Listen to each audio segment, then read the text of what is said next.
because my next guest just testified before a federal grand jury. He says he was in possession of a trove of digital evidence from Diddy's freak-offs and parties. His name is Courtney Burgess, and he says a friend gave him 11 flash drives that belonged to the late Kim Porter. And if you follow this story, you'll know that Kim Porter is Diddy's ex-girlfriend and the mother of 4 of his kids. On those drives, the witness says 8 videos featured 8 celebrities at Diddy freak-offs or parties, and that 6 were males, 2 were females. Can you talk about what you saw on these flash drives? Of those 8 videos, 8 celebrities, 6 men and 2 women, how many of those 8 celebrities were close to being underage or potentially underage? 2 males. You guys gather around the tapes are out. Borges is naming names, and to be honest, I haven't recovered from what he said about J.Lo. Diddy's team is in full panic mode, begging judges to gag Courtney before he drops even more dirt. Meanwhile, Diddy's family is pulling every PR stunt that they can muster on his birthday, trying to save face. But let's be real. The man is literally down and out at this point. Imagine the disgrace of going from dining with kings to nibbling on some overcooked, unseasoned piece of chicken in jail for someone who was once a role model to many is truly embarrassing. As you can see, there is so much to catch up on love. So without any further ado, let's get right into one of the darkest things I've ever covered. We have a very special guest today, Courtney B. And Courtney B is an entertainment manager, and he has quite a resume. Courtney, you want to give us a little bit of rundown of some of the artists you've worked with in the past for years. Everyone knew him as this smooth party-throwing big boss type, but the uglier side has come out to haunt Diddy. Courtney Bors just testified before a federal grand jury, and what he revealed is disturbing on a whole new level. Apparently, this guy has 11 flash drives full of explicit footage from Diddy's so-called freak-offs. That involves celebrities. But here's where things started getting a twist. You see, for the longest time, people have blamed these celebs for covering for Diddy. But according to Courtney's shocking revelation, not only were these celebs filmed without their consent, but they had also been unknowingly intoxicated. So no, it was not some harmless fun. We are talking about situations where people were totally vulnerable, with some celebrities so out of it that they didn't even know what was happening. Y'all, Courtney is saying that on these tapes, people are unconscious and look completely dazed, and yet the cameras are still rolling. Courtney said that all 8 people in the tapes appeared to be victimized. Let that sink in. Was supposedly in a vulnerable state. The 8 celebrities who were recorded having intimate relations with Sean Combs, how many of them appeared to be either inebriated or intoxicated or into the influence? All of them. All of them. But it gets even darker. Courtney hinted that some of the footage also includes undercover filming in places where people would expect total privacy. Like, imagine going to use the bathroom and not knowing a hidden camera is rolling. It is beyond messed up. And it is terrifying to think that someone would violate people and then violate their privacy like this. Are there any cameras in places where you'd assume privacy, like bathrooms? Well, I've never been in this house, but the picture, yes. That's where it took place, yeah. I told y'all, this is one for the books. It is next level disturbing. Imagine thinking you're at an exclusive party, only to find out later that you were secretly filmed. And now there are tapes of you out there in someone else's hands. The weird part, Diddy has been caught bragging on social media before about how intense his parties are. There's this one video clip from an old party where Diddy's grinning ear to ear saying, "This is what happens when you come to my parties," as some guy is sprawled out on the floor, totally passed out, and could easily be suffocating. Yep. That's the kind of stuff that Diddy was proud of, y'all. The audacity is unreal. Okay, ladies and gentlemen, for all those in London that don't know what happens to the white man when he comes to a P. Diddy party, this is what happens to the white man. It's so unfortunate. You gotta pull back though, so they can see. That's crazy. Matt, move out the way. You're still alive. Look at that. Look, would you get the drink on his head? And that's James from Simeon Mobile Disco. He is a actual DJs aren't supposed to pass out, but when they come to one of my parties, this is what happens to him. I put him to sleep. Next day, right? You put the drink on his head. There you go. There it is. Damn. Let's back it up a little bit here, y'all. Before we get ahead of ourselves, everyone has been asking who this Boers guy is. And how he acquired these damning videos. Turns out Courtney Boers isn't just some random guy throwing accusations around. And this is where things get thicker. Turns out this man has been in the industry for 35 years, working with legends like Nelly and Tupac. He is not here for the clout. He knows his stuff and has personal history with Diddy. And let me tell you, Courtney's got some deep connections, this man is. The godson of Frank Lucas. Yep, the infamous Lord. And guess who else was tight with Frank Diddy's father? Melvin. I mean, this beef between Courtney and Diddy goes back generations. We are not just talking about industry drama. We're talking about decades of buried secrets coming to life. Apparently back in the day, Diddy's father and Frank were involved in some serious business. And when Diddy's father passed, away Courtney says Frank used to point Diddy out like, oh, that's Melvin's son. They all know each other, y'all, family ties and everything. But whatever respect might have been there was right out the window because Courtney isn't holding back. Now he is out here saying he has seen Diddy go from the ambitious kid to, and I quote Lucifer, that is how disgusted he is with who Diddy has become. And honestly, I'm starting to see why. So what is on these tapes, you ask? Courtney is saying that one of the 11 footage includes 8 celebrities, 6 men and 2 women, who were allegedly victims at these parties, with at least 2 of the men being underage at the time. And it doesn't stop there. Courtney claims that all of these celebrities were extremely under the influence of something, making them unable to fully understand what was happening around them. These tapes supposedly capture moments where people were too out of it to even know that they were being filmed now. As if this whole situation wasn't twisted enough, another YouTuber named Too Strong caught on. An interview where Courtney supposedly named some celebrities on the tapes. And y'all, let me tell you, it is not just random names. These are big players in Hollywood and the music industry people. You would never imagine we're talking about footage with a list names from J.Lo, who allegedly got caught on camera using certain self-pleasuring items, to Kevin Hart in situations where he seemed completely out of it. And then there's LeBron James, Kobe Bryant, and even Will Smith's son. My heart actually sank when I heard about LeBron James.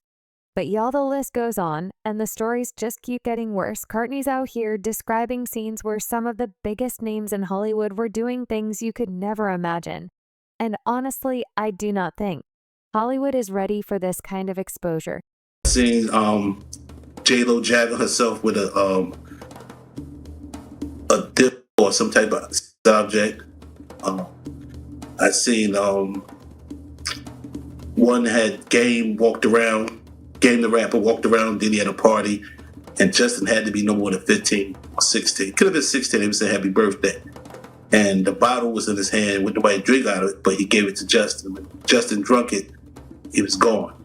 Like, is that the one when he dropped down to his knees to drink it first, like he was doing some kind of... Right. What was up with the dropping down to the knees? Was that a ritual or just... My thoughts, I don't know what was in the bottle, but I believe it probably could have been GHB. That's a tranquilizer. You know, if you drink that, I could say go to the bank and withdraw your money out. You go to the bank and withdraw your money out. Right, you under my control now. No wonder Hollywood is terrified. Courtney says they are panicking, trying to buy their way out of the situation, throwing money around to keep their names out of it. He says the entire industry is on fire because if these tapes come out, it is over. And let's be real, they should be worried. Courtney's testimony is bringing out a whole new level of skeletons from Hollywood's closet. And these aren't the kinds of things you can just brush under the rug.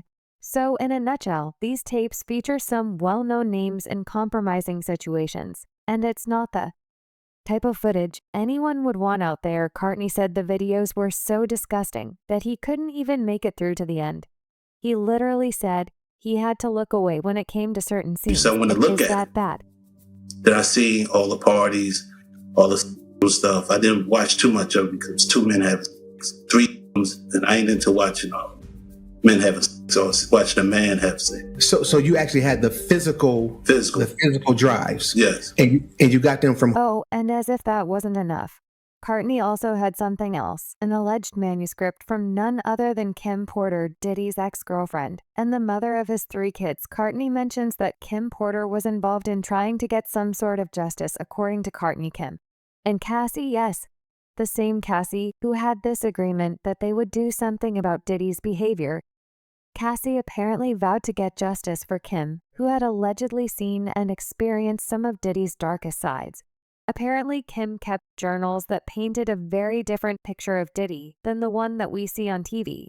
And according to Bors, her writings are beyond incriminating. In fact, he says that there's a story in the manuscript that reads, "If something happens to me, I will want this story to come out." It makes people wonder what Kim knew and why she was so desperate to get this story out. She must have seen things that no one else did.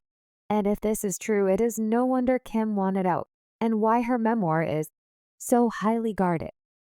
Your home was raided by federal authorities, and I assume it is because of this material. Is that true? I wouldn't say that. They just went to every one of them looking for me. They said, the paperwork said the 24th, that I had to be there the 28th, and then it was the 27th. I told them, I can't make it there, that's tomorrow. So I don't know. From the look of it, it was 4 days.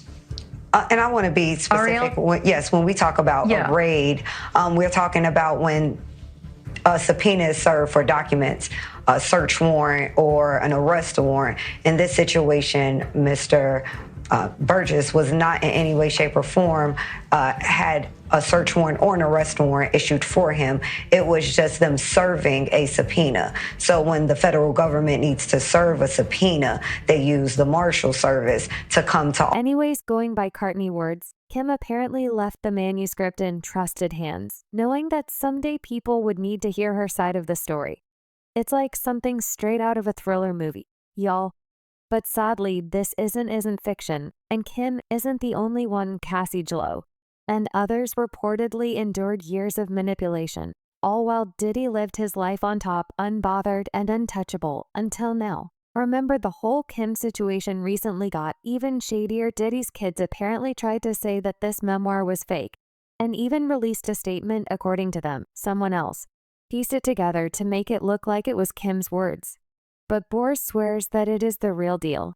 He says he received the manuscript directly from someone close to Kim, and that the person assured him it was authentic. He gave it to Justin. When Justin drunk it, he was gone. Like, is that the one when he dropped down to his knees to drink it first? Like he was doing some kind of... Right. What was up with the dropping down to the knees? Was that a ritual or just... My thoughts, I don't know what was in the bottle, but I believe it probably could have been GHB. That's a tranquilizer.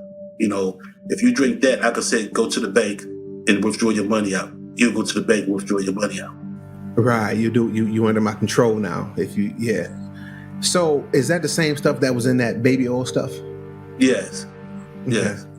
See, everybody think that wasn't a thing. That was something that you squared on somebody who you want to take control. But it was for sale. You're talking about 1,000 bottles, that's at least almost 10 kilos. You understand? That's 10 kilos, and you don't got to put a cap. All you need is a cap in the drink. They go on a couple of squirts on the body, it dissolves into your body. It's like, what's that for? Spanish fly, but it's working. Yeah. What you received on the flash drives, was it the completed book or was it notes from Kim Porter that later were made into a book? It was completed. It's only 60, Okay. only about 54 pages. It was Sure, and in the beginning, it says, Kim made me promise that if something happened to her, I would make sure this book became public to the world. The way Sean moved, I knew that was a promise I would have to fulfill. Kim knew I was a woman of my word, and this book was going to make it to print. So it sounds like it is a woman who wrote up the notes from Kim Porter. Does that sound accurate? It's how you read it, yes. I haven't even read the book. Do you know who the woman is? No. And to be clear, he received it in its complete form. So I think just to make sure we have some clarity here, the manuscript that Mr. Burgess received was already in its complete form. It's not that he edited it or changed anything. Got it. He did give it to someone Makes else sense. who then edited it, but that's not how he received it. Honestly, at this point, who even knows what's true? But as things currently stand, this manuscript could blow the lid off of Diddy's whole image. Speaking of Diddy's kids, things keep getting darker and darker, y'all. Not only was Diddy doing the most with guests, Courtney said he even involved his sons. He even talks about a specific moment with Justin Diddy's son, where Justin was basically forced into some weird birthday ritual, chugging a drink that Courtney hints might have been spiked with something. The way that he describes it, Justin was totally out of it afterward, and then he drops this chilling line. I think it was GHP now. If you know, GHP isn't something you mess with it.